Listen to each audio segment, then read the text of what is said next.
Hi again, class. Mac Engel, Fort Worth Star Telegram. Thank you for joining me for another edition of the Mac Attack. I am at AT&T Stadium following, I can't believe I'm going to say this, yet another painful Dallas Cowboys loss. This time, 33-27 in overtime, so the game took longer, to the Philadelphia Eagles. We are at the halfway point of the 2015 NFL season, and the Dallas Cowboys are 2-6. They're actually worse than the Washington Redskins. Now, there's a lot of things you can point to that have gone wrong for the Dallas Cowboys, and certainly you would not be wrong if you said injuries to Orlando Scandrick, Dez Bryant, and the killer to Tony Romo have not played arguably the single biggest roles in the fact that this team's season stinks.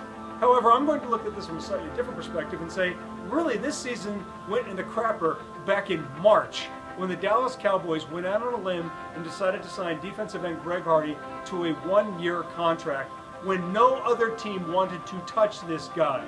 If you're going to bring in a guy like Greg Hardy and deal with all the PR, migraines, hassles, and negative publicity that surround guys like this, both outside your team's facilities and even inside them, then you better win.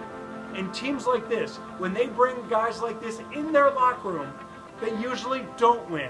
The Cowboys have never had a good history of bringing guys like this in their locker room and winning big. Now you can say, well, they won with Terrell Owens, and they did. They did have some decent seasons with Terrell Owens. But this is a different animal, and the type of publicity that Greg Hardy and the type of attention that this guy is single-handedly generating is not worth it. He has not been the second coming of J.J. Watt. He hasn't even been as good as he was in Carolina. Instead, the Dallas Cowboys defense tonight went out and looked like trash against Sam Bradford and the Philadelphia Eagles, and Greg Hardy was basically absent throughout the entire game. If you're going to bring in Greg Hardy, you better win. The Dallas Cowboys have not won a single game since they brought in Greg Hardy. If you're going to bring in Greg Hardy, he better be making plays. He's made a few, not enough to make a difference. The Dallas Cowboys are at the halfway point of the regular season. They're 2-6, and so far their biggest off-season acquisition has been a total, unmitigated disaster. The good news is,